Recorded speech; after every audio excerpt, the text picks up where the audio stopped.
Hi friends मु सोनाली आपण मानक बहुत बहुत स्वागत करछि मो यूट्यूब चैनल एडु कॉर्नर को। फ्रेंड्स आज आम डिस्कसन करबा हिस्ट्री रो द रिवोल्ट ऑफ 1857 जोटा कि सिपाही विद्रोह रो किछि एमसीक्यू। ए होछि या पूर्वर मु हिस्ट्री रो Indus valley civilization introduction of Indian history Maurya period Delhi सल्तनत ए सब रो वीडियो अपलोड करि सारछि। जो माने देखि नांदी प्लेलिस्ट चेक करी देखि देबे एवं ज्योग्राफी एवं इकोनॉमिक्स रो वीडियो मध्ये अछि। एमिति वीडियो डेली मु अपलोड करी मो चैनल रे कारण आगो को तुम मानकर बहुत सारा कॉम्पिटिटिव एग्जाम अछि।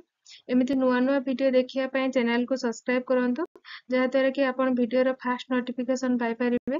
तेबे चलंतु देरी न करी स्टार्ट करबा हमर फर्स्ट क्वेश्चन। Question number 1.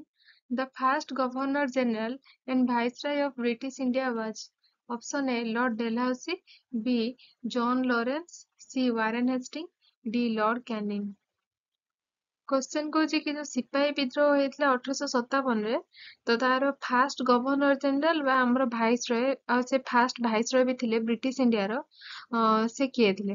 तो यार आंसर हम option D Lord Canning. Lord Canning थिले सेई टाइम रे जो टाइम रे कि सिपाही विद्रोह होइतिला आ तांको फास्ट गवर्नर जनरल आ भाइसरय थिले 1857 सिपाही विद्रोह रे।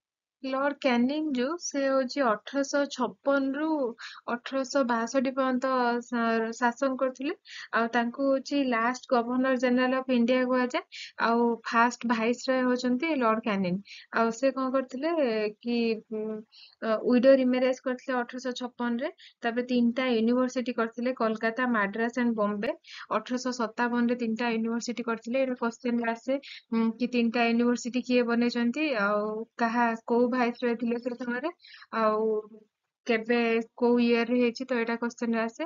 आउ अछि हमर से कोन कोन इंट्रोड्यूस करथिले से बजेट सिस्टम इंट्रोड्यूस करथिले आउ इंडियन पेनल कोड जेटा कि आईपीसी थिला 1860 रे तांको टाइम रे हेतिला आ formation of imperial civil service भी से फॉर्म करथिले आउ इंडियन काउंसिल एक्ट हेतिला 1861 रे आउ से होच कोन करथिले withdrawal of doctrine of left टाको विड्रॉल कर देथिले।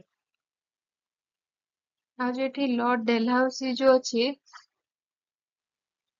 डेलहाउसी जो से केबेरु केबे शासन करथिले 1848 रु 1856 आउ तांकु हमर फादर ऑफ मॉडर्न इंडिया कहंती।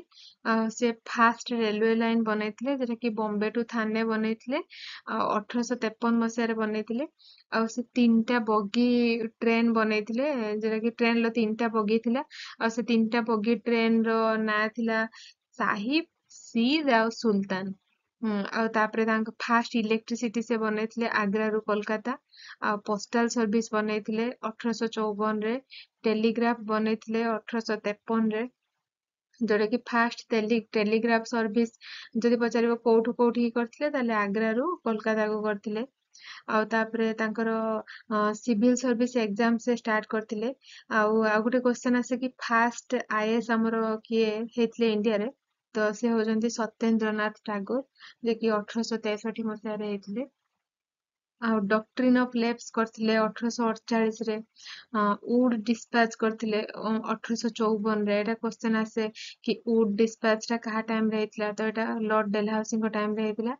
ଆଉ ୟାର ମାନେ ହଉଛି କି ସେ ଉଡ୍ ଡିସ୍ପାଚ ରେ କଣ ଫିମେଲ ଏଜୁକେସନ ଆଉ ଭୋକେଶନାଲ ଏଜୁକେସନ କୁ ଇଣ୍ଟ୍ରୋଡ୍ୟୁସ କରିଥିଲେ। ଆଉ ଏଟା ହଉଛି ରେକମେଣ୍ଡ କରିଥିଲେ ଫ୍ରିଡମ ଇନ ଏଜୁକେସନ ଆଉ ଏଟାକୁ ଆମର ମାଗ୍ନା କାର୍ଟା ଅଫ ମଡର୍ନ ଇଣ୍ଡିଆ ବି କୁହନ୍ତି।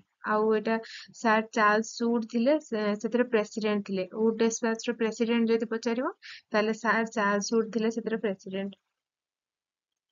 ତାପରେ ୱିଡୋ ରିମେରେଜ ଆକ୍ଟ ଆଣିଥିଲେ 1856 ରେ।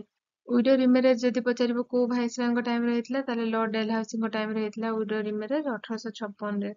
ତାପରେ ସେକେଣ୍ଡ ଆଙ୍ଗ୍ଲୋ ଶିଖ ୱାର ହେଇଥିଲା ତାଙ୍କ ଟାଇମ ରେ ଯୋଉଟା କି 1848 ରୁ 49 1849 ଭିତରେ ହେଇଥିଲା।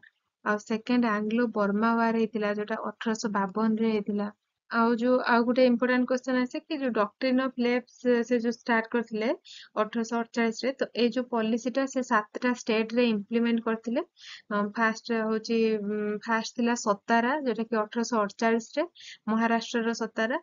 ତାପରେ ସମ୍ବଲପୁର 1849 ତାପରେ ଯୋଧପୁର 1849 ତାପରେ ଭଗତପୁର ଯୋଉଟା କି 1850 ରେ ତାପରେ ଉଦୟପୁର ହଉଛି 1852, ଝାନ୍ସୀ 1853, ନାଗପୁର ହଉଛି 1854। ଏଇ ମସିହା ଗୁଡାକ ପଡେ କି କୋଉ ମସିହାରେ ଡକ୍ଟ୍ରିନ୍ ଅଫ ଲେପ୍ସ କୋଉ କୋଉ ଷ୍ଟେଟ ରେ ଆପ୍ଲାଏ କରିଥିଲେ। ଆଉ ଗୋଟେ ଯୋଉ ୱିଡୋ ରିମାରେଜ ଆକ୍ଟ ଯୋଉ 1856 ରେ ହେଇଥିଲା, ଏଇଟା କ୍ୱେଶ୍ଚନ ଆସେ କି ୟାର ଇନଫ୍ଲୁଏନ୍ସର କିଏ ଥିଲେ, ମାନେ ଏଇ ଯୋଉ ୱିଡୋ ରିମାରେଜ ଆକ୍ଟ କିଏ ବୁଝୁଥିଲେ ଯଦି ପଚାରିବ, ତାହେଲେ ଏଇଟା ସିନା ଡେଲହାଉସିଙ୍କ ଟାଇମରେ ହେଇଥିଲା, କିନ୍ତୁ ଏଇଟାର ଯୋଉ ରିମାରେଜ ଆକ୍ଟ ଟାକୁ ଯିଏ ଯୋଉ ହ୍ୟାଣ୍ଡେଲ କରିଥିଲେ ସେ ହଉଛନ୍ତି ଆମର ଈଶ୍ୱର ଚନ୍ଦ୍ର ବିଦ୍ୟାସାଗର। ଏଇ ଯୋଉ ସେକେଣ୍ଡ ଅପସନ ରେ ଯୋଉ ଜନ୍ ଲରେନ୍ସ ଅଛି, ଇଏ ହଉଛି 1864 ରୁ 1869 ଥିଲେ, ରୋଲ କରିଥିଲେ ଇଣ୍ଡିଆରେ। ତ ସେ ଭାଇସ ରହିଥିଲେ 1864 ରୁ 1869। ଆଉ ତାଙ୍କ ବିଷୟରେ ଆସେ କି, ତାଙ୍କ ବିଷୟରେ ଗୋଟେ କଥା ମନେ ରଖିଥିବ କି ସେ 1829 ମସିହାରେ ଇଣ୍ଡିଆକୁ ଆସିଥିଲେ ଫାଷ୍ଟ। ଆସିକି ସେ ହଉଛି ମାନେ ଫାଷ୍ଟ ମାନେ ଫରେନର ଯିଏକି ପାସ୍ କରିଥିଲେ ବେଙ୍ଗଲ ସିଭିଲ ସର୍ଭିସ, ଯିଏକି local vernacular with Persian and Urdu. Persian ଆଉ ଉର୍ଦୁ ଲାଙ୍ଗୁଏଜ ସେ ହଉଛି ବେଙ୍ଗଲ ସିଭିଲ ସର୍ଭିସ ପାସ୍ କରିଥିଲେ। ହଉଛି ଜନ୍ ଲରେନ୍ସ କେବେ ପାସ୍ କରିଥିଲେ? 1829 ମସିହାରେ। ଆଉ ତାପରେ ସେ ହଉଛି ଦିଲ୍ଲୀର ଯୋଉ civil service, Bengal civil service pass କରିସାରିଲା ପରେ ଦିଲ୍ଲୀର ମାଜିଷ୍ଟ୍ରେଟ ହେଇଥିଲେ। ଆଉ ଗୋଟେ ସେ ହଉଛି 1857 ମସିହାରେ ସେ ହଉଛି ଚିଫ କମିଶନର ଅଫ ପଞ୍ଜାବ ଥିଲେ। ପଞ୍ଜାବ ଯେତେବେଳେ ଆମର ସିପାହୀ ବିଦ୍ରୋହ ଚାଲିଥିଲା, ସେତେବେଳେ ସେ ପଞ୍ଜାବର ଚିଫ କମିଶନର ଥିଲେ। ଆଉ ସେଥିପାଇଁ ତାଙ୍କୁ ଆମର ସିଭିଅର ଅଫ ପଞ୍ଜାବ କୁହନ୍ତି। ଯୋଉଟା କି କ୍ୱେଶ୍ଚନ ଆସେ ସିଭିଅର ଅଫ ପଞ୍ଜାବ ଯଦି ଆସିବ ତାହେଲେ ହଉଛି ଜନ୍ ଲରେନ୍ସ। ଆଉ ତାପରେ ସେ କମନ କରେନ୍ସି ଇଣ୍ଟ୍ରୋଡକ୍ସନ କରିଥିଲେ, introduction of common currency start କରିଥିଲେ। ଆଉ ଏକ୍ସଟେନ୍ସିଭ ପୋଷ୍ଟାଲ ସିଷ୍ଟମ ମାନେ ପୋଷ୍ଟାଲ କୁ ଏକ୍ସଟେନ୍ସିଭ ୱେରେ ଯୋଉଟା କି ଇମ୍ପ୍ରୁଭ କରିଥିଲେ। ତାପରେ ତାଙ୍କ ଟାଇମ ରେ ମନେ ରଖିବ ଭୁଟାନ ୱାର ହେଇଥିଲା 1864ରେ, ଯେଟା କି ହଉଛି ବ୍ରିଟେନ ତାପରେ ଜିତିଥିଲା। ତାପରେ ଟେକେନ ଆସାମ, କୋଚବିହାର, ଆଉ ଏଇଟା ହଉଛି ନେଇଯାଇଥିଲା ଭୁଟାନ, ଆଉ ଦିୱାନଗିରି ଯୋଉଟା କି ଭୁଟାନ ପାଖରୁ ନେଇଯାଇଥିଲା। ତାପରେ ସେଇ ସମୟରେ ଆମର ଓଡିଶା ଫ୍ୟାମିଲି ଯୋଉ ନଅଙ୍କ ଦୁର୍ଭିକ୍ଷ କୁହନ୍ତି, 1866ରେ ହେଇଥିଲା ତାଙ୍କ ଟାଇମରେ, ଜନ୍ ଲରେନ୍ସ ଟାଇମରେ। ଆଉ ଫାଷ୍ଟ ମ୍ୟାଗାଜିନ ଆମର ଉତ୍କଳ ଦୀପିକା, ଏଇଟା ପବ୍ଲିଶ ହେଇଥିଲା 1866 ମସିହାରେ, ଯୋଉଟା କି କିଏ ପବ୍ଲିଶ କରିଥିଲେ କ୍ୱେଶ୍ଚନ ଆସେ, ତ ଗୌରୀ ଶଙ୍କର ରାୟ ପବ୍ଲିଶ କରିଥିଲେ। ତାପରେ ସେ ହଉଛି ଏଷ୍ଟାବ୍ଲିଶ କରିଥିଲେ ଆମର ହାଇକୋର୍ଟ, 3ଟା ସିଟିର ହାଇକୋର୍ଟ ଏଷ୍ଟାବ୍ଲିଶ କରିଥିଲେ। ଗୋଟେ ହେଲା କୋଲକାତା, ମାଡ୍ରାସ ଆଉ ବମ୍ବେ। ଆଉ ଇୟର ଯଦି ପଚାରିବ ତାହେଲେ 1865 ମସିହାରେ, ଆଉ 3ଟା ସିଟିରେ ସେ ହାଇକୋର୍ଟ ବନେଇଥିଲେ। ଏଇ ଯୋଉ ଆମ ଓଡିଶାରେ ଯୋଉ ନଅଙ୍କ ଦୁର୍ଭିକ୍ଷ ହେଇଥିଲା, ଏଇ ଟାଇମ ରେ ହଉଛି ସେ ଫେମିନି କମିଶନ କରିଥିଲେ। କାହା ଅଣ୍ଡରରେ ସେ କରିଥିଲେ, ଯେ କି ହେନେରୀ କ୍ୟାମ୍ପବେଲଙ୍କ ତତ୍ତ୍ୱାବଧାନରେ ସେ କରିଥିଲେ। ଆଉ ସେ ସବମରାଇନ ଟେଲିଗ୍ରାଫ ସିଷ୍ଟମ ଷ୍ଟାର୍ଟ କରିଥିଲେ 1865 ମସିହାରେ, ଯୋଉଟା କି ଇଣ୍ଡିଆ ଆଉ ୟୁରୋପ ଭିତରେ। ତାପରେ ଏଠି ଯୋଉ ଅପସନ 3ରେ ୱାରେନ ହେଷ୍ଟିଙ୍ଗ ଅଛି, ସିଏ ହଉଛି ଆମର, ସିଏ ଥିଲେ 1772 ରୁ 1785 ମସିହା ପର୍ଯ୍ୟନ୍ତ ଥିଲେ। ଆଉ ତାଙ୍କୁ ହଉଛି first governor general of Bengal କୁହନ୍ତି। ଯଦି କ୍ୱେଶ୍ଚନ ଆସିବ କି first governor general of Bengal, ତାହେଲେ ୱାରେନ ହେଷ୍ଟିଙ୍ଗ ହବ ଆନ୍ସର। ତାପରେ ସିଏ କଣ କରିଥିଲେ? ଲ୍ୟାଣ୍ଡ ସେଟଲମେଣ୍ଟ କରିଥିଲେ। ଆଉ ତାଙ୍କ ଟାଇମରେ ବେଙ୍ଗଲ ଗାଜେଟ, ଯେଟା କି ଫାଷ୍ଟ ନ୍ୟୁଜ ପେପର, ଯେଟା ପବ୍ଲିଶ ହେଇଥିଲା 1780ରେ। ଆଉ ସେଟା ଷ୍ଟାର୍ଟ କିଏ କରିଥିଲେ? ତାହେଲେ ଜେମ୍ସ ହିକି। ଆଉ ରେଗୁଲେସନ ଆକ୍ଟ ଆସିଥିଲା 1773ରେ। ଆଉ ପିଟ୍ସ ଇଣ୍ଡିଆ ଆକ୍ଟ ଆସିଥିଲା 1784ରେ। ଏଇ ଯୋଉ ରେଗୁଲେସନ ଆକ୍ଟ ଯୋଉ 1773 ମସିହାରେ ହେଇଥିଲା, ରେଗୁଲେସନ ଆକ୍ଟ ମାନେ ହଉଛି British parliament regulate East India company, ମାନେ ବ୍ରିଟିଶ ପାର୍ଲିଆମେଣ୍ଟ ହଉଛି ଇଷ୍ଟ ଇଣ୍ଡିଆ କମ୍ପାନୀକୁ ରେଗୁଲେଟ କରୁଥିଲେ। ଆଉ ତାର ଅଫିସ ଅଫ ଗଭର୍ଣ୍ଣର ଜେନେରାଲ, ମାନେ ସେ ଯୋଉ ରେଗୁଲେସନ ଆକ୍ଟ ଅନୁସାରେ ଗଭର୍ଣ୍ଣର ଜେନେରାଲଙ୍କ ଅଫିସ କ୍ରିଏଟ ହେଇଥିଲା। ଆଉ ବ୍ରିଟିଶ ପାର୍ଲିଆମେଣ୍ଟ ହଉଛି ଇଷ୍ଟ ଇଣ୍ଡିଆ କମ୍ପାନୀକୁ ରେଗୁଲେଟ କରୁଥିଲେ। ଏ ଯୋଉ ରେଗୁଲେଟିଂ ଆକ୍ଟ 1773 ମସିହାରେ ସୁପ୍ରିମ କୋର୍ଟ ଏଟ୍ କୋଲକାତାରେ ଏଷ୍ଟାବ୍ଲିଶ ହେଇଥିଲା, ଯୋଉଟା କି supreme court of British India କହୁଛନ୍ତି। ଏଟା ହଉଛି ଏଷ୍ଟାବ୍ଲିଶ ହେଇଥିଲା କେବେ? 22 ଅକ୍ଟୋବର 1784ରେ, ବାଇ ରେଗୁଲେଟିଂ ଆକ୍ଟ 1773। ଏଇ ଆକ୍ଟ ଅନୁସାରେ କୋଲକାତାରେ ସୁପ୍ରିମ କୋର୍ଟ ଏଷ୍ଟାବ୍ଲିଶ ହେଇଥିଲା 22 ଅକ୍ଟୋବର 1774ରେ। ଆଉ first chief justice of supreme court ଥିଲେ ତାଙ୍କର ସାର୍ ଏଲିଜା ଇମ୍ପେ। ଆଉ ଯୋଉ ପିଟ୍ସ ଇଣ୍ଡିଆ ଆକ୍ଟ ହେଇଥିଲା 1784 ମସିହାରେ, ଏଇ ଆକ୍ଟରେ ମାନେ ବ୍ରିଟିଶ ଗଭର୍ଣମେଣ୍ଟ ପୁରା ଇଷ୍ଟ ଇଣ୍ଡିଆ କମ୍ପାନୀକୁ ପୁରା ତା କଣ୍ଟ୍ରୋଲରେ ନେଇଯାଇଥିଲା। ଆଉ ପିट्ସ ଇଣ୍ଡିଆ ଆକ୍ଟ ରେ ବୋर्ड ऑफ कंट्रोल बना ହେଇଥିଲା ଯୋଉଥିରେ କି ମେମ୍ବର 6 ଜଣ ମେମ୍ବର ଥିଲେ। ଏଥିରେ ହଉଛି ବ୍ରିଟିଶ କ୍ରାଉନ ଆଉ ଇଷ୍ଟ ଇଣ୍ଡିଆ କମ୍ପାନୀ ର ଜଏଣ୍ଟ ମେମ୍ବରସିପ ରେ ଏଇ ବୋर्ड ऑफ कंट्रोल ଷ୍ଟାର୍ଟ ହେଇଥିଲା। ଆଉ ମୁଁ ମୋର ଅପକମିଂ ସେସନ ରେ ମୁଁ ଯେତିକି ସବୁ ଆକ୍ଟ ଅଛି ସେ ଆକ୍ଟ ବିଷୟରେ ସ୍ପେସିଫିକ ଭିଡିଓ ନେଇକି ଆସିବି। ନେକ୍ସଟ କ୍वेश्चन ଯିବା। The administrative consequence of the revolt of 1857 was transfer of power from option A East India Company to the British Crown, B British Crown to the East India Company, C East India Company to the Governor General, D British Crown to the Board of Directors। Question कौची कि ये जो 1857 रे जो सिपाही विद्रोह ହେଇଥିଲା ଏଇଥିରେ ମାନେ ଏଡମିନିଷ୍ଟ୍ରେଟିଭ କନସିକ୍ୱେନ୍ସ ଅନୁସାରେ ମାନେ ଆର ଫଳାଫଳରେ ମାନେ ଏଡମିନିଷ୍ଟ୍ରେଟିଭ ସେକ୍ସନ ରେ କଣ ଏଫେକ୍ଟ ପକେଇଥିଲା ମାନେ ପାୱାର ଯୋଉ ଟ୍ରାନ୍ସଫର ହେଇଥିଲା କାହା ପାଖରୁ କୋଉଠିକୁ ପାୱାର ଟ୍ରାନ୍ସଫର ହେଇଥିଲା। यार आंसर हब ऑप्शन ए जोटा कि East India Company to the British crown माने जो ईस्ट इंडिया कंपनी जो सब बुझाबुझी करथिला तो से तार पावर टा ट्रांसफर होला ब्रिटिश क्राउन पाखु माने ब्रिटिश क्राउन एबे सब बुझाबुझी करिवे। जोटा कि एंड ऑफ कंपनी पावर आमे कहूचे यदि क्वेश्चन आसीबो कि कंपनी पावर एंड केबे हेतला ताले 1857 मसिया सिपाही विद्रोह परे कंपनी जो ईस्ट इंडिया कंपनी रो पावर टा सरी हेतला माने आउ तार पावर नथिला आउ एबे होची ब्रिटिश क्राउन कोन कले ना भाइस रो अपॉइंट कले तो ए जो लॉर्ड कैनिंग से समरो सेट पय तांको लास्ट गवर्नर जनरल कहंती आउ से जो से कैनिंग से समरो थिले तो फास्ट भाइस रो हे गले से लॉर्ड कैनिंग। जदि क्वेश्चन आसीबो कि last governor general of India ताले लॉर्ड कैनिंग हबो आउ जदि क्वेश्चन आसिला कि first viceroy of India ताले हबो Lord Canning. Next question number 3 Mangal Pandey fired the first shoot of the revolt of 1857 at option A Barrackpore, B Meerut, C Kanpur, D Jhansi. Question कौची कि मंगल पांडे जो फास्ट जो ए रिवोल्ट को 1857 रे स्टार्ट करथिले एटा कोठी स्टार्ट करथिले यार आंसर हबो ऑप्शन ए बाराकपुर रे होची Mangal Pandey first revolt first fire shoot of the revolt first shoot of the revolt जेटा कि मंगल पांडे को द्वारा हेतला जेटा होची बाराकपुर रे हेतला। गोटे क्वेश्चन आसे कि जो ब्रिटिश कमांडिंग ऑफिसर से समय जो बाराकपुर रे जो हेतला एटा तो सेतेले ब्रिटिश कमांडिंग ऑफिसर किए थिले तो सेतेले थिले कि रिचार्ड हार्से थिले। ଆଉ ମିରଜ ରେ ଯୋଉ ସିପାହୀ ବିଦ୍ରୋହ ହେଇଥିଲା ତ ଏଠି क्वेश्चन आसे कि तार लीडर किए थिले तो एठी सिपाही माने थिले ଆଉ कादम सिंह थिले ଆଉ ब्रिटिश तरफ रु किए थिले माने सप्रेस्ड बाय माने ब्रिटिश तरफ रु थिले जनरल ह्यूइट ଆଉ कानपुर रे होचंती हमरो थिले नाना साहेब ଆଉ सप्रेस्ड बाय बा ब्रिटिश रे थिले ब्रिटिश कमांडर थिले हाभल्क ଆଉ ଝାନ୍ସୀ ରେ होची हमरो रानी लक्ष्मीबाई ଆଉ ତାଙ୍କର ବ୍ରିଟିଶର୍ସ ମାନଙ୍କ ଭିତରୁ ଥିଲେ ହ୍ୟୁ ଗ୍ରୋଜ।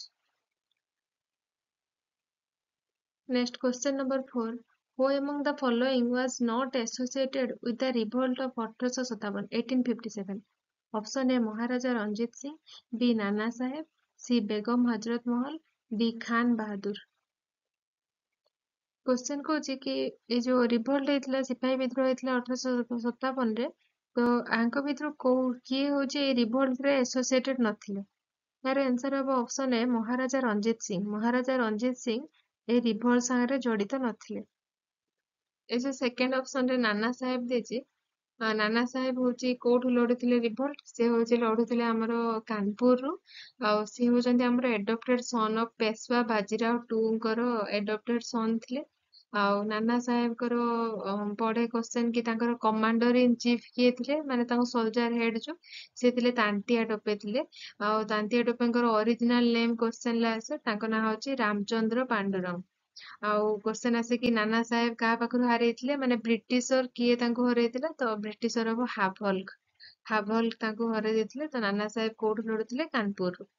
तापरे जो ऑप्शन सी रे जो बेगम हजरत महल अछि बेगम हजरत महल होचंती हमरो लखनऊ रे होचंती बेगम हजरत महल आउ एटा होची सरप्राइज हेतिला काहा द्वारा माने ब्रिटिशर थिले तांको टाइम रे सार चाम्पेल थिले तांको टाइम रे ब्रिटिशर आ बेगम हजरत महल घर अलगा ना जदि पचारे ताले तांको ना होची महक परी आउ तांको बेगम ऑफ अवध भी तांको कुहंती। ଏଇଟା ବି ଆଉ ଯଦି ବି କ୍ୱେଶ୍ଚନ ଆସେ କି ମାନେ ଅୱଧରୁ କିଏ ଲଢୁଥିଲେ ତାହେଲେ ବେଗମ ହଜରତ ମହଲ ବି ହବ। ମାନେ ଲକ୍ଷ୍ନୌରେ ସେ ତାଙ୍କର ସେଣ୍ଟର ଥିଲା ଲକ୍ଷ୍ନୌରେ। ଆଉ ତାଙ୍କୁ ସିଏ ଥିଲେ ଅୱଧର କୁଇନ ଥିଲେ ମାନେ ବେଗମ ଥିଲେ। ତାଙ୍କ ନାଁ ହଉଛି ବେଗମ ହଜରତ ମହଲ। ତାପରେ ଅପସନ ଡି ରେ ଯୋଉ ଖାନ ବାହାଦୁର ଅଛି, ଖାନ ବାହାଦୁର ଖାନ ହଉଛି ବରେଲିରୁ ଲଢୁଥିଲେ। ବରେଲିରୁ ଯଦି ପଚାରିବ କିଏ ଲିଡର ଥିଲେ ତାହେଲେ ଖାନ ବାହାଦୁର ଖାନ। ଆଉ ଯୋଉ ବରେଲିରେ ଯୋଉ ଖାନ ବାହାଦୁର ଖାନ ଥିଲେ ତାଙ୍କର ବ୍ରିଟିଶର ଥିଲେ, ବ୍ରିଟିଶର ଯିଏକି ସପ୍ରେସ୍ଡ ବାଇ ହଉଛି sir Colin Campbell. Question number 5, one of the India's first freedom fighters against British is option A Mahatma Gandhi, B Kittur Rani Chennamma, C Rani Lakshmibai, D none of this. Question कौन कि India's first freedom fighter against British किए, यार आंसर हम option C Rani Lakshmibai. Rani Lakshmibai होचंदी India's रो first freedom fighter जो कि British against रे लड़ीथिले। ସେ ହଉଛି ଝାନ୍ସିରୁ ଲଢିଥିଲେ। ଆଉ ବ୍ରିଟିଶର ଥିଲେ ତାଙ୍କ ଟାଇମରେ ହ୍ୟୁଗ ରୋଜ। ଆଉ ଲକ୍ଷ୍ମୀବାଇ ଗ୍ୱାଲିୟରରୁ ବି ଲଢୁଥିଲେ। ଆଉ ତାଙ୍କୁ ହେଲ୍ପ କରିଥିଲେ ତାନ୍ତିଆ ଟୋପେ, ଯୋଉଟା କି Tantia Tope and Lakshmibai then mounted successful assault on the city fronters of Gwalior. ଗ୍ୱାଲିୟରରେ ଲକ୍ଷ୍ମୀବାଇ ଆଉ ତାନ୍ତିଆ ଟୋପେ ଦି ଜଣ ସକ୍ସେସଫୁଲ ଥିଲେ, ଯୋଉଟା କି ବ୍ରିଟିଶ ଏଗେନ୍ଷ୍ଟରେ ସେମାନେ ଲଢିଥିଲେ। ଆଉ ଝାନ୍ସୀ ରାଣୀ ଲକ୍ଷ୍ମୀବାଇ ଯୋଉ ସେ ହ୍ୟୁଗ ରୋଜଙ୍କ ଦ୍ଵାରା ପରାସ୍ତ ହେଇଯାଇଥିଲେ। ଆଉ ସେ ହଉଛି ଜୁନ 17, 1858 ରେ ମୃତ୍ୟୁବରଣ କରିଥିଲେ। ଯୋଉ ଅପସନ ବି ରେ ଯୋଉ କିଟୁର ରାନୀ ଚେନ୍ନାମା ଅଛି, କିଟୁର ହଉଛି ଆମର କର୍ଣ୍ଣାଟକର ଗୋଟେ ଡିଷ୍ଟ୍ରିକ୍ଟ ଟା। ଆଉ ସେଇଠି ଗୋଟେ ରିଭଲ୍ଟ ହେଇଥିଲା ବ୍ରିଟିଶ ମାନଙ୍କ ସାଙ୍ଗରେ, ଯୋଉଟା କି କିଟୁର ରିଭଲ୍ଟ କହୁଛନ୍ତି ସେଟାକୁ। ସେଟା 1824 ମସିହାରେ ହେଇଥିଲା। ସେଟା ହଉଛି ମାନେ ତାଙ୍କ ଷ୍ଟେଟ ର ତାଙ୍କ ଡିଷ୍ଟ୍ରିକ୍ଟ ର ଏଟା ହଉଛି ଆଣ୍ଟି କଲୋନିଆଲ ଷ୍ଟ୍ରଗଲ ଗୋଟେ ହେଇଥିଲା। ଆଉ ସେ ଷ୍ଟ୍ରଗଲ ରେ ମାନେ ସେଟାକୁ ଲିଡ୍ କରିଥିଲେ ଚେନ୍ନାମା, ଯୋଉ ରାଣୀ ଚେନ୍ନାମା ସେଇ ରିଭୋଲ୍ଟଟାକୁ ଲିଡ୍ କରିଥିଲେ। ଆଉ ସେ ବ୍ରିଟିଶରଙ୍କ ସାଙ୍ଗରେ ଲଢିଥିଲେ, ସେଥିପାଇଁ ତାଙ୍କୁ କୁଇନ ଅଫ କିଟୋର କୁହନ୍ତି, ରାଣୀ ଚେନ୍ନାମାଙ୍କୁ। ସେ ଯୋଉ ରାଣୀ ଚେନ୍ନାମା ଯୋଉ ସେ ତାଙ୍କ ହୋମଲ୍ୟାଣ୍ଡକୁ ବଞ୍ଚେଇବା ପାଇଁ, ପ୍ରୋଟେକ୍ଟ କରିବା ପାଇଁ ବ୍ରିଟିଶର୍ସ ମାନଙ୍କ ସାଙ୍ଗେ ଲଢିଥିଲେ। ଆଉ ଜଣେ ବ୍ରିଟିଶ ଅଫିସିଆଲଙ୍କୁ ସେ ହଉଛି ସେଥିରେ ମାରି ଦେଇଥିଲେ। ତ ସେଥିପାଇଁ ତାଙ୍କୁ କୁଇନ ଅଫ କିଟୋର କୁହନ୍ତି। ଏଇଟା ଖାଲି ଏତିକି ମନେ ରଖିବ କି ଯଦି ପଚାରିବ କିଟୋର ରିଭଲ୍ଟ କେବେ ହେଇଥିଲା ତାହେଲେ 1824 ରେ ହେଇଥିଲା। ଆଉ ତାର ଲିଡ୍ କିଏ ନେଇଥିଲେ, ତ କିଟୋର ହଉଛି ରାଣୀ ଚେନ୍ନାମା ତାର ଲିଡ୍ କରିଥିଲେ। ନେକ୍ସଟ କ୍ୱେଶ୍ଚନ ଯିବା, question number 6, the sipahi mutiny took place in the year.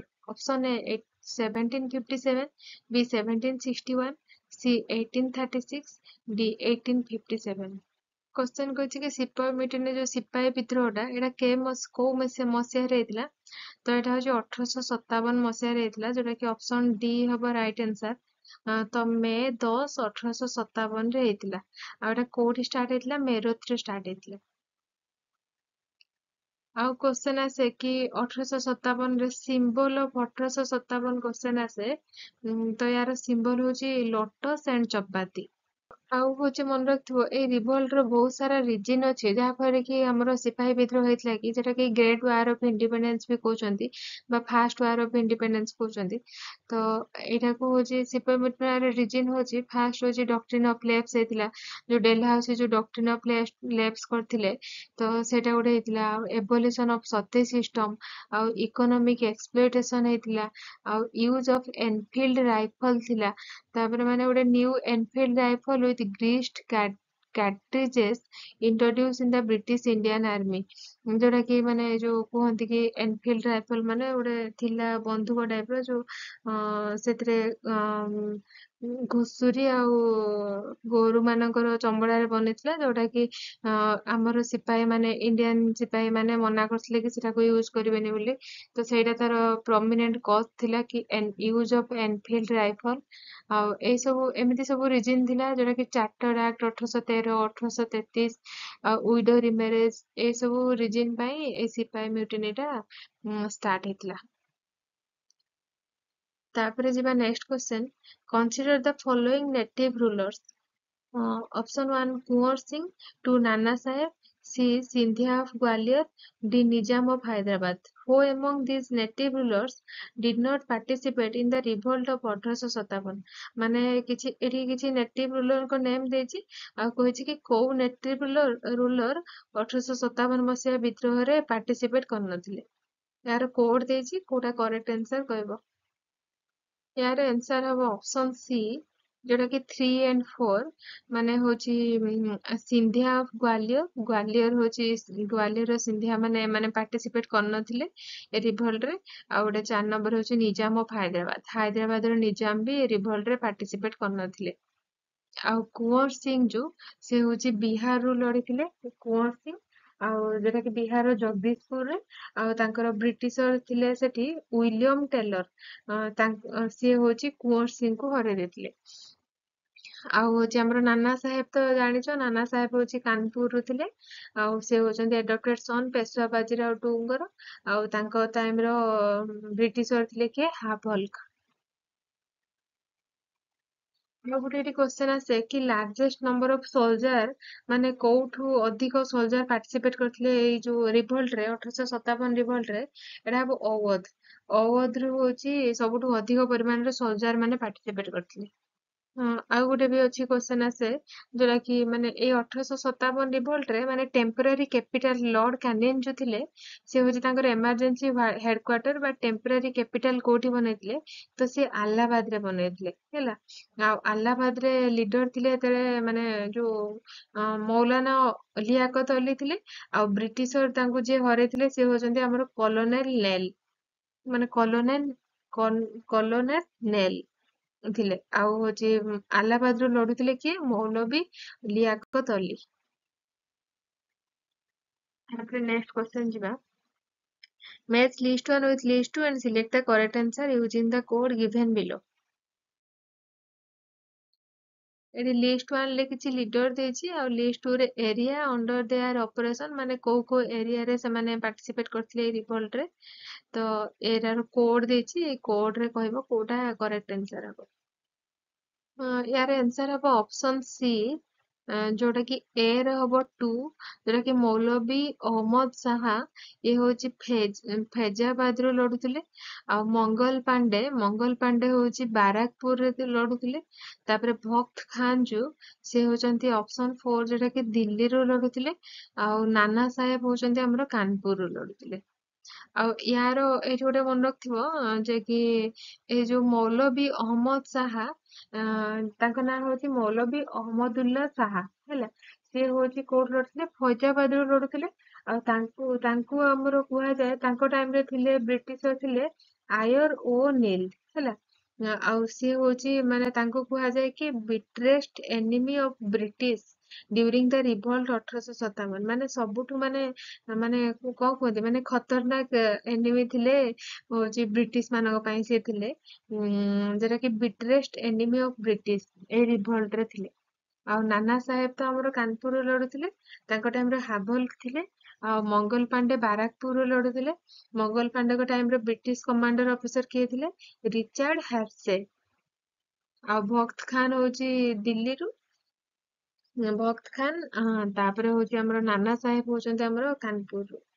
ଭକ୍ତ ଖାନ ଯୋଉ ଦିଲ୍ଲୀରୁ ଲଢୁଥିଲେ ସେଠି ବି ଲିଡର ଥିଲେ ବାହାଦୁର ଶାହ ଟୁ ଆଉ ତାଙ୍କ ଟାଇମରେ ବି ସେ ହଉଛି ସରପ୍ରେସ୍ଡ ବାय ଜେନେରାଲ ନିକୋଲସନ। ଭକ୍ତ ଖାନ ବି ଦିଲ୍ଲୀରୁ ଥିଲେ।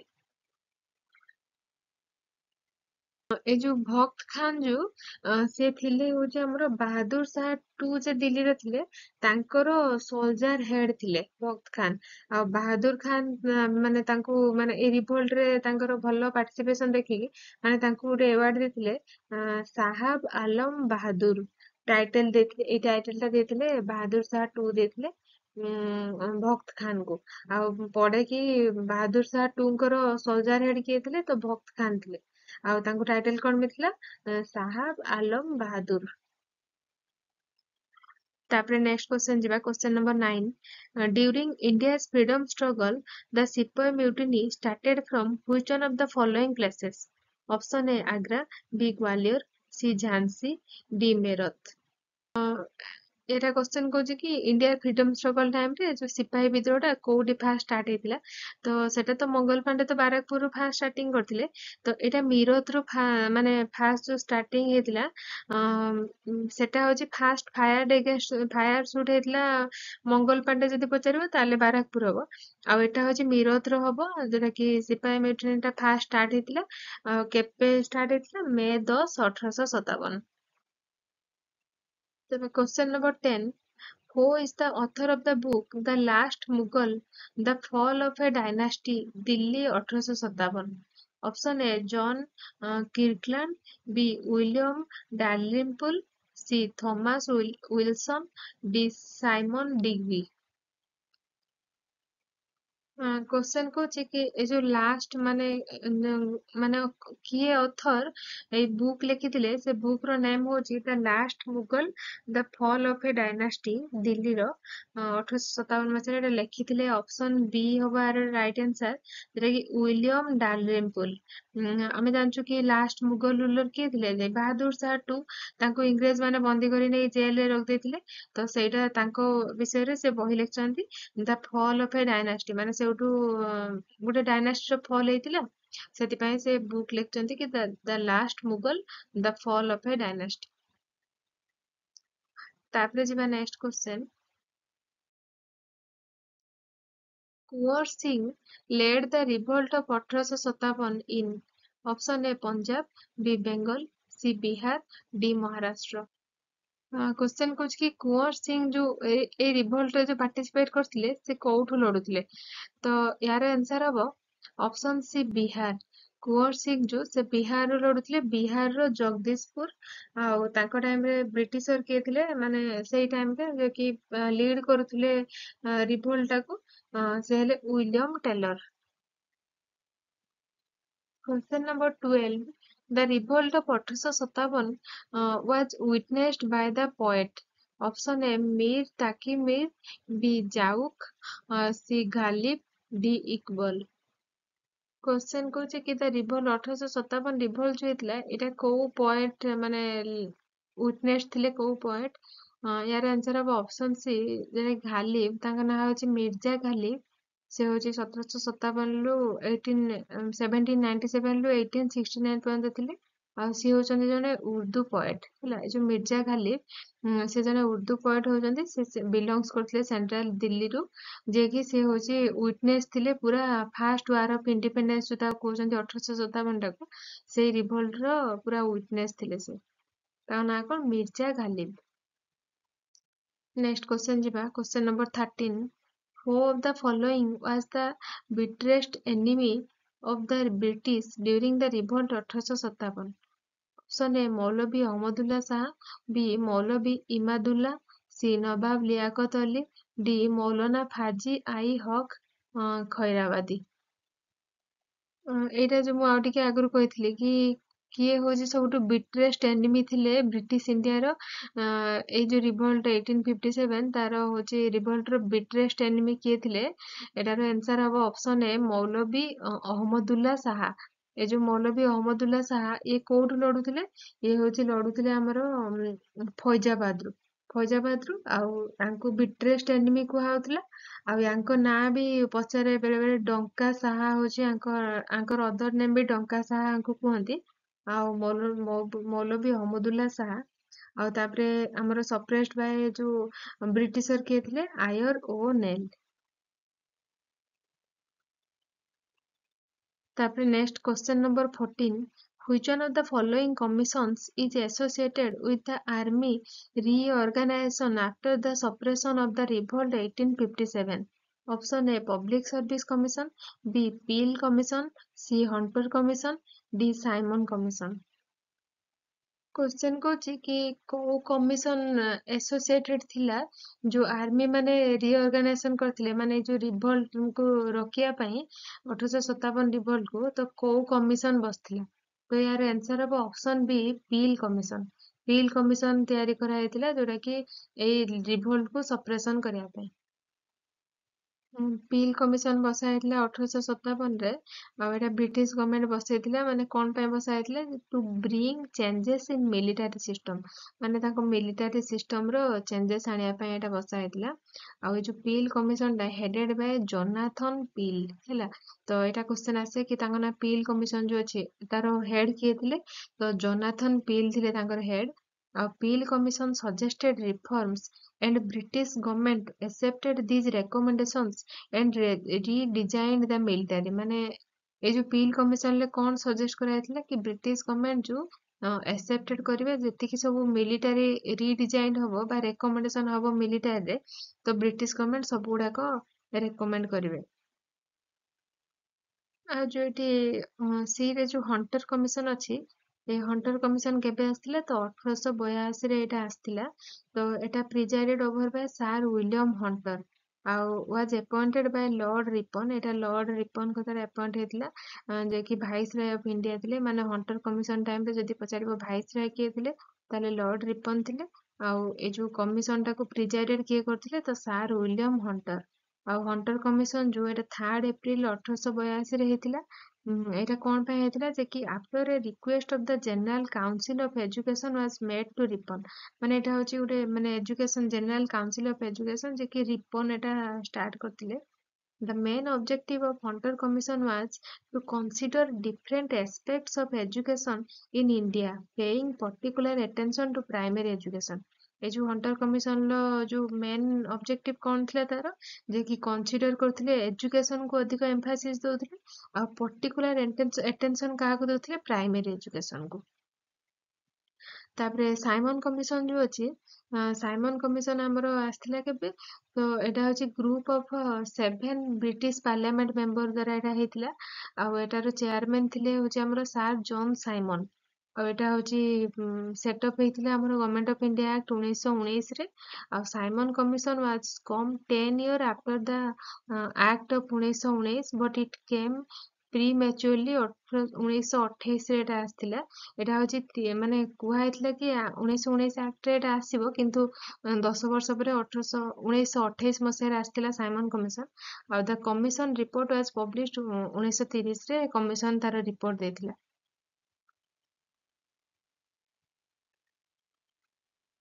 ଆଉ ଯୋଉଠି ପବ୍ଲିକ ସର୍ଭିସ କମିଶନ ଅଛି, ପବ୍ଲିକ ସର୍ଭିସ କମିଶନ ଆସିଥିଲା ଆମର ଏଷ୍ଟାବ୍ଲିଶ ହେଇଥିଲା ଗଭର୍ଣମେଣ୍ଟ ଅଫ ଇଣ୍ଡିଆ ଆକ୍ଟ 1919 ରେ।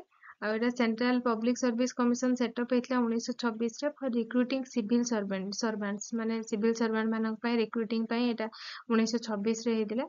The Government of India Act 1919 created a new office of the High Commissioner for India in London। ମାନେ ଏଇ ଯୋଉ ଗଭର୍ଣମେଣ୍ଟ ଅଫ ଇଣ୍ଡିଆ ଆକ୍ଟ 1919 ଅନୁସାରେ ଗୋଟେ ନୂଆ ଅଫିସ ହେଇଥିଲା, ଯୋଉଟା କି ହାଇ କମିଶନର ଅଫ ଇଣ୍ଡିଆ, ଯୋଉଟା କି ଲଣ୍ଡନ ରେ ତିଆରି ହେଇଥିଲା। ଯେ କି ନ୍ୟୁ ଅଫିସ, ଯୋଉଟା କି commissioner for India in London ରେ ତିଆରି ହେଇଥିଲା। ତ ପବ୍ଲିକ ସର୍ଭିସ କମିଶନ କୋଉ ଆକ୍ଟ ଅନୁସାରେ ଆସିଥିଲା, ତ ଗଭର୍ଣମେଣ୍ଟ ଅଫ ଇଣ୍ଡିଆ ଆକ୍ଟ 1919। ତାପରେ ନେକ୍ସଟ କ୍ୱେଶ୍ଚନ ଯିବା। Question number 15.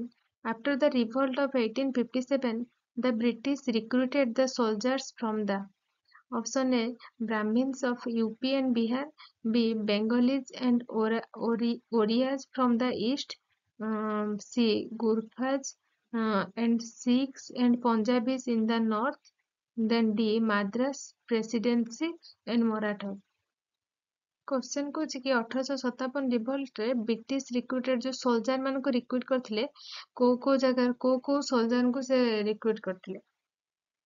आंसर अब ऑप्शन सी, जोटा कि गुरखाज आउ सिख आउ होची पंजाबीज मानकु नॉर्थ राइट रू, माने नॉर्थ रू एमानकु रिक्रुट करथिले सोल्जर हिसाब रे।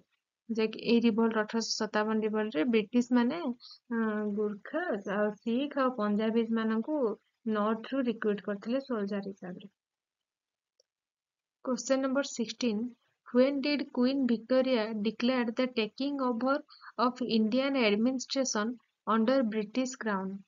Option A 1st November 1858, B 31st December 1857, C 6 January 1958, D 17 November 1859।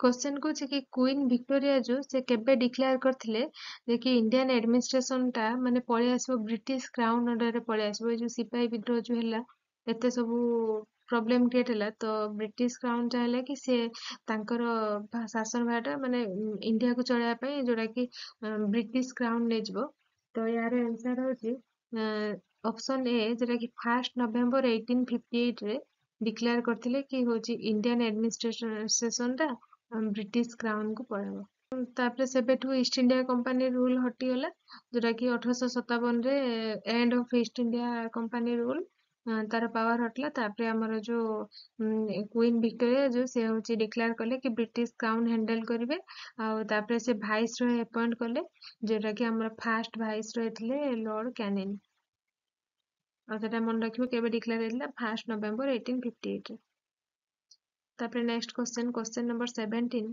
The revolt of 1857 at Lucknow was led by option A Begum Hazrat Mahal, B Tantia Tope, C Rani Lakshmibai, D Nana Sahib। Question कौन कि जो 1857 revolt रे माने लखनऊ रु किए lead करथिले तो यार ऑप्शन आंसर अब ऑप्शन ए बेगम हजरत महल जोटा कि मु कहिथिली तुमको जे कि बेगम हजरत महल लखनऊ रु थिले आ तांकर अलगा ना होची महक परी आ से होची तांको बेगम ऑफ अवध भी तांको कहंती बा क्वीन ऑफ अवध कहंती आ तांको टाइम रे सप्रेस्ड बाय ब्रिटिशर किए थिले सार चांपबेल ଆଉ ତାନ୍ତିଆ ଟୋପେ ଯୋଉ ସିଏ ହଉଛି ଆମର ଯେ କି ନାନା ସାହେବଙ୍କର କମାଣ୍ଡର ଇନ ଚିଫ୍ ଥିଲେ ଆଉ ନାନା ସାହେବ କୋର୍ଟ ଲଢୁଥିଲେ କାନପୁରରୁ ତାପରେ ରାଣୀ ଲକ୍ଷ୍ମୀବାଇ ତ ଆମର ଝାନ୍ସୀ ଆଉ ଗ୍ୱାଲିୟର ଦିଟା ଜାଗାରେ ଲଢୁଥିଲେ ଆଉ ସିଏ ହଉଛି India first freedom fighter against British ଯଦି ଆସିବ ତାହେଲେ ହଉଛି ରାଣୀ ଲକ୍ଷ୍ମୀବାଇ ଆଉ ନାନା ସାହେବ ହଉଛନ୍ତି କାନପୁରରୁ ଲଢୁଥିଲେ ଆଉ ତାଙ୍କ ଟାଇମ ର ବ୍ରିଟିଶର କିଏ ଥିଲେ ହାଭଲ୍କ। Question number 18 India War of Independence 1857 was written by option A S.N. Sen, B R.C. Majumdar, C V.D. Savarkar, D S.B. Chaudhary। Question कौन कि इंडिया वार ऑफ इंडिपेंडेंस जो 1857 ए बुकटा किए लिखचंती यार आंसर हम ऑप्शन सी V.D. Savarkar ये होची India war of independence 1857 बुकटा लिखिचंती ए जो RC Majumdar जो अच्छी सी भी गोटे स्टेटमेंट देथिले रिवोल्ट को नेकी से कहथिले कि the revolt was neither the fast nor was it national nor was it A war of independence माने से कहथिले रिवोल्ट होची फास्ट रिवोल्ट नुहे कि एटा होची नेशनल रिवोल्ट नुहे कि एटा होची वार ऑफ इंडिपेंडेंस भी नुहे तो क्वेश्चन आसे कि से तांकर एटा को ऑब्जर्व करथिले 1857 रिवोल्ट को एटा तांकर आसे कि the revolt was neither the fast nor was it national nor was it war of independence said bye home तो एटा हबो आरसी मजुमदार। तापर नेक्स्ट क्वेश्चन जिबा question number 19 The birthplace of Maharani Lakshmibai, the heroine of the 1857 freedom struggle is option A Agra, B Jhansi, C Varanasi, D Brindavan।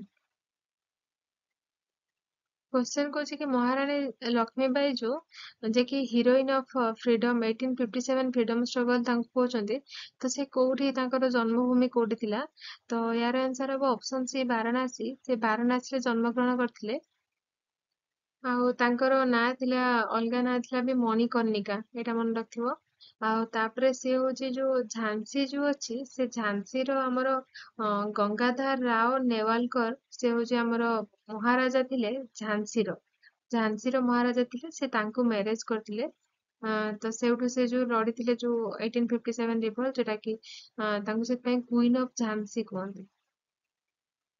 Question number 20.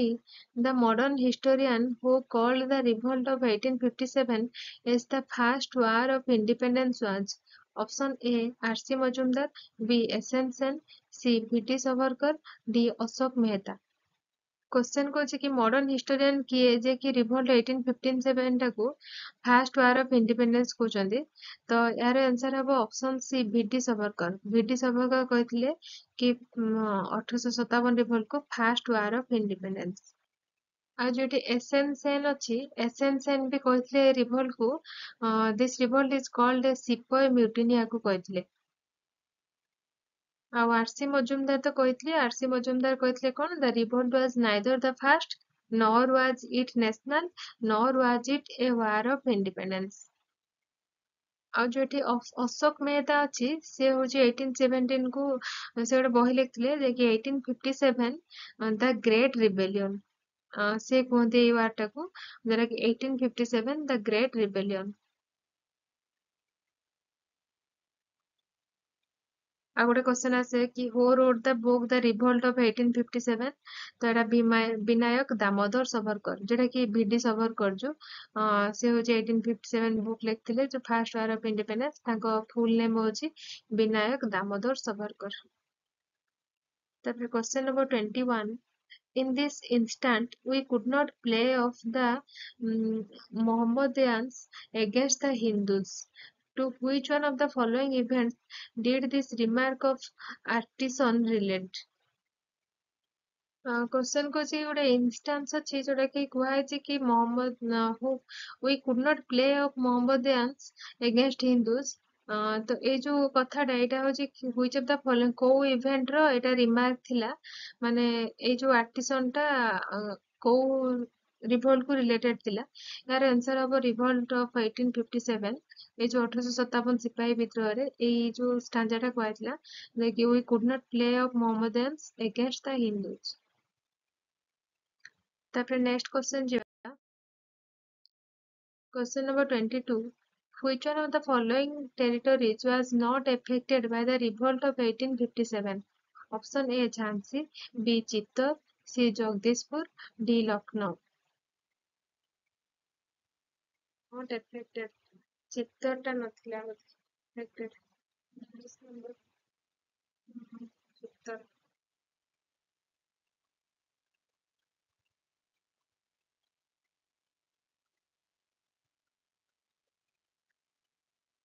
यार answer हब option B Chittor. माने question कौच कि कोउ territory टा affected नथिला revolt 1857 लो, तो चित्तौर टा एफेक्टेड हे नथिला। आ झांसी रो तो एफेक्टेड हेतिला, झांसी रानी लक्ष्मीबाई थिले। आ जगदीशपुर टा एटा होची बिहार रो, जोटा कि कुंवर सिंह थिले बिहार रो। तापरे ए जो लखनऊ टा होची हमरो, जोटा कि अवध, जोटा कि होची हमरो खान बाद ना अवध रे किए थिले बेगम हजरत महल।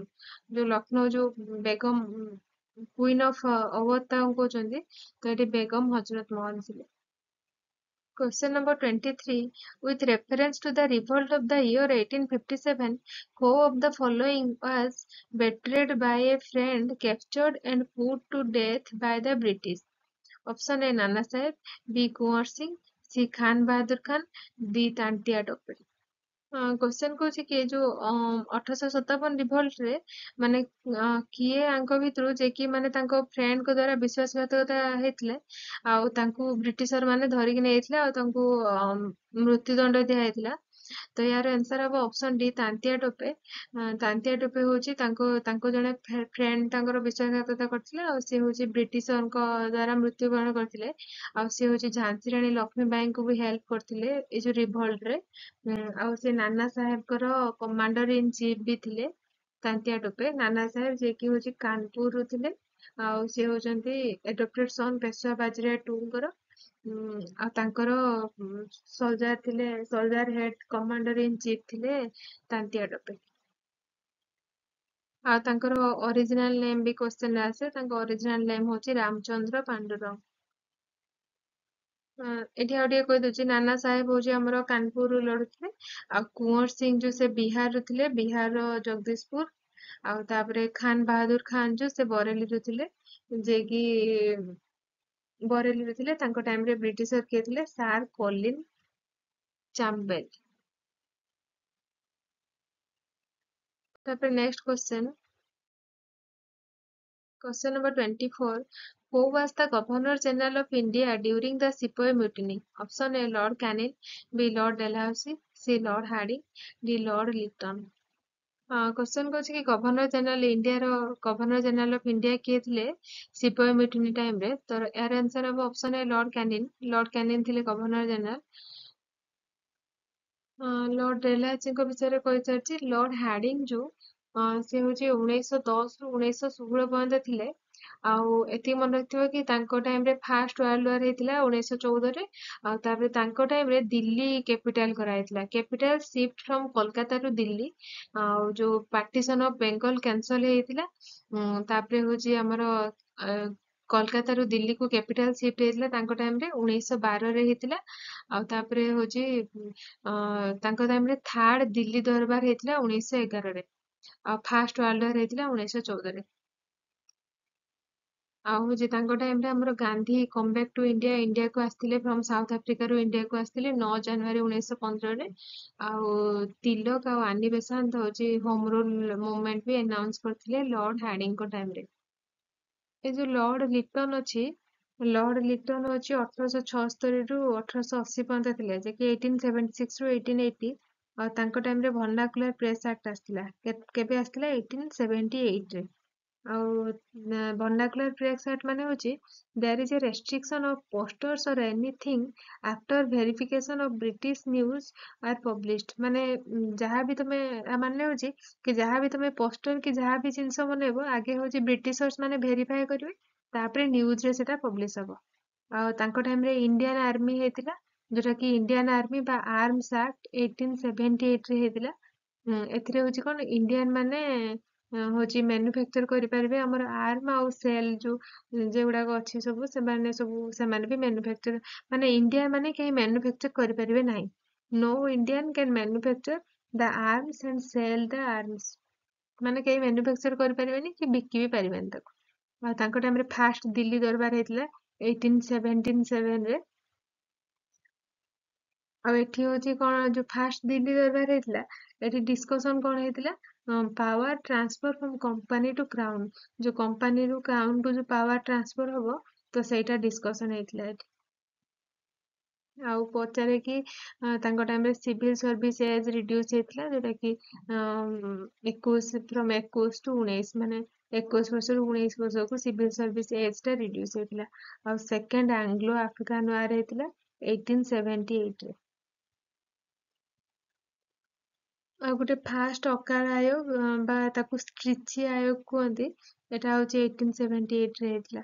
ଆଉ ଯୋଉ ଲର୍ଡ ଲିଟନଙ୍କ ଟାଇମରେ 1876 ମସିହାରେ ମାନେ ଆମର ଇଣ୍ଡିଆନ ନ୍ୟାସନାଲ ଆସୋସିଏସନ ଫାଉଣ୍ଡ ହେଇଥିଲା। ଆଉ ଇଣ୍ଡିଆନ ନ୍ୟାସନାଲ ଆସୋସିଏସନ କିଏ ଫାଉଣ୍ଡ କରିଥିଲେ? ହଉଛି ସୁରେନ୍ଦ୍ରନାଥ ବାନାର୍ଜୀ ଆଉ ଆନନ୍ଦ ମୋହନ ବୋଷ। ଆଉ ଏଟା କୋଉଠି ଷ୍ଟାର୍ଟ ହେଇଥିଲା? କୋଲକାତାରେ ଷ୍ଟାର୍ଟ ହେଇଥିଲା, ଯୋଉଟା କି ଇଣ୍ଡିଆନ ନ୍ୟାସନାଲ ଆସୋସିଏସନ।